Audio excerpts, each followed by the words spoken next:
வேதத்துல 3 பேரை குறித்து கொஞ்சம் குண்டான நபர்கள்னு போட்டிருக்கு. 3 நபர்கள் வேதத்துல ஸ்தூலித்த மனுஷன் யாரெல்லாம் தெரியுமா? ஃபர்ஸ்ட் ஏலிய குறித்து போட்டிருக்கு. அவன் ஸ்தூலித்த மனுஷனாய், ஃபேட்டி மேன், த ஃபேட்டி லிவர். நீங்க நெட்ல போய் பார்த்தா how to heal the fatty liver. Liver வந்து ஃபேட்டியா இருந்துச்சுன்னா, கொழுப்பா இருந்தா அது என்னென்னலாம் ஆகாரம் போனா நெட்ல வரும். பைபிள்ல 3 பேரா ஸ்தூலித்த மனுஷன். ஒன்று பர்சில்லா, இன்னொன்று யாரு?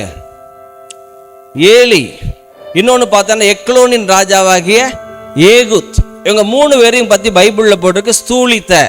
பைபிள்ல போடாத ஒரு பெயர் என்னன்னா பாஸ்டர் ஐசக். நான் ஸ்தூலித்தவன் நான் நினைக்கிறேன். ஆனால் சில ஆட்களை பார்த்தா, கோயம்புத்தூர் முந்தா நாள் போயிட்டு ஒரு சின்ன பிள்ளை, காலேஜ் ஃபர்ஸ்ட் இயர் ஏதோ படிக்கும், 125 கிலோ வெயிட் இருக்கு.